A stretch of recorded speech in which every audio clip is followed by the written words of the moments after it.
In the beginning of this video, I want to tell you two truths and a lie, and please leave a comment which one is the lie. I have a machine that turns water into carbonated water. I am really bad at playing chess. And last but not least, Michael Jackson is my brother. I told an obvious lie, so that makes me a bad liar.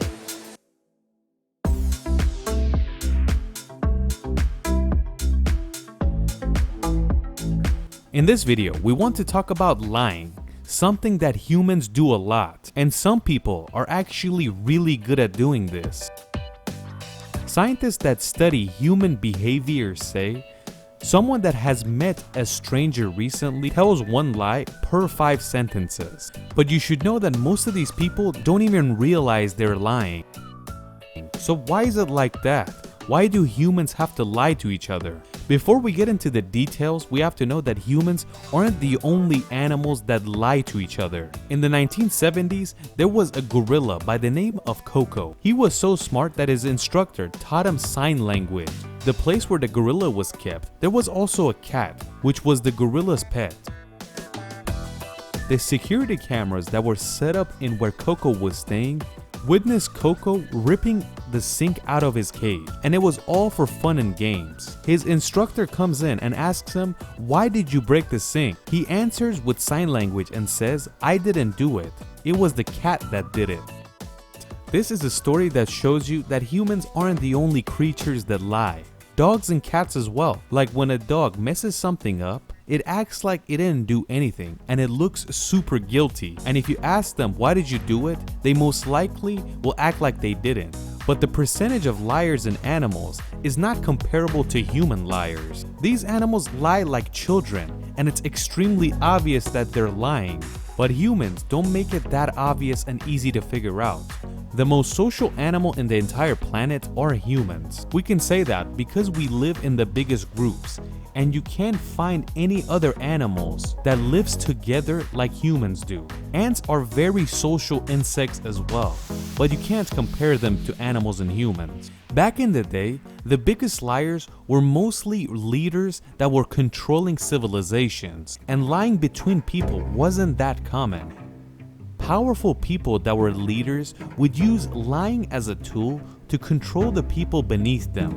Lying for a human is extremely easy, but spotting a liar is equally as easy. A lot of lies that are being told are very obvious from the beginning of the sentence, and that's why good liars are actually very dangerous, because they can lie and actually scam the person they're talking to. Just like politicians, one of the most famous liars in the world. In politics, a good liar that can speak well can grow very quickly, and the party that's associated with them would like to hire them because they're such good liars and they could confuse and twist words.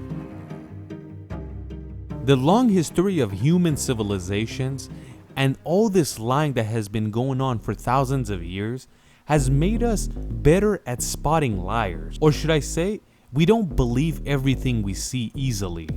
So most humans try to think about it before they just believe everything someone says. If you look at all old religions and even new ones, they all say lying is bad, and they always say a liar will end up in hell. This was a good thing because it allowed a lot of people to stop lying because of the religion and the fear of going to hell. But unfortunately, lying is very common and was very common through religious leaders.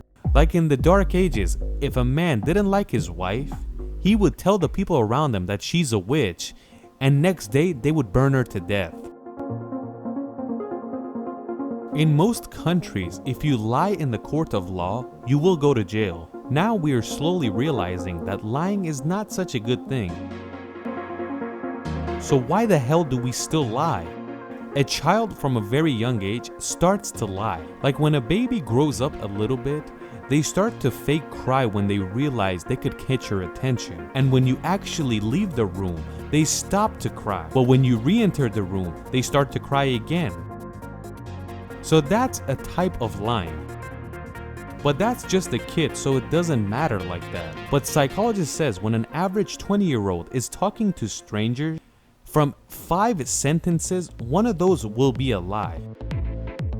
Let's not forget, we said talking to strangers. If they're talking to someone they know, the lying is turned down a lot.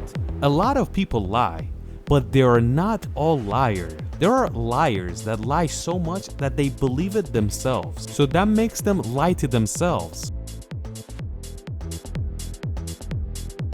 There are people that their specialty is lying to themselves, and these people never lie to anyone but themselves. So they promise themselves, I'm gonna quit smoking tomorrow, or I'm gonna start studying tomorrow. 40 years passes, they're still lying to themselves that they're gonna do this tomorrow, but it never happens. We said all this to get to this point. We wanted to talk about a mental illness that's called pathological lying. A person that suffers from pathological lying, anything they say, anything they think of, could have a lie in it. We're not saying that a person that suffers from this mental illness is gonna be a hacker or a scammer and it's trying to steal something from you. These people, most of the time, are lying to themselves rather than other people. They believe the lie so wholeheartedly that they tell everyone like they actually believe it. They might not realize it, but sometimes their lying is so obvious that everybody figures it out. You might not believe it, but psychologists say a pathological liar's brain is different from a normal person. This section of the brain is called the white matter, and you can see it on both sides. All the signals are created in this part of the brain. When scientists were studying pathological liars' brains, they realized something weird. What they saw is that the white matter of their brain was 25% larger. When the white matter of the brain is larger, there is a higher chance that you suffer from pathological lying. And just like we said, they believe the lie so hard that they think it's true.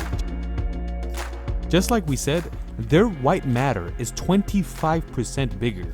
But there's another section in the brain that's called the gray matter. This section is the processor of the brain. Yes, processor, just like the computer. All of our thoughts and thinking comes from this section. So when your white matter is 25% larger, that's gonna lower the spot for gray matter. And that's why on average, the gray matter spot is about 15% smaller. When a pathological liar is lying, the gray matter doesn't have enough strength to overpower the white matter and to tell them to think more logically. And that is why they don't have the strength to overcome the lying that they do for no reason. Have you guys ever seen lie detectors? If you connect a normal person to these detectors, you can very easily find out if they're lying or not. But if you connect a pathological liar to a lie detector, they can very easily lie and you can't even detect it. So why is that? That has a lot to do with that person's brain, and that's they could fool themselves that they're telling the truth. So they wholeheartedly believe that they're not lying. Psychologists believe that if you have an equal amount of white and gray matter in your brain, you're most likely not a pathological liar, because that was the biggest differences when they study it. But there are liars that actually practice from a young age to be good liars, and that has nothing to do with the mental illness. In that case, they could be master liars, like people that scam people or politicians. In most of the world, one of the most famous liars are lawyers. If you've ever seen the Liar Liar movie from Jim Carrey, you'll know what I'm talking about. He plays a very high-end lawyer and he likes to lie a lot. You should watch it if you haven't, because it's a pretty funny movie.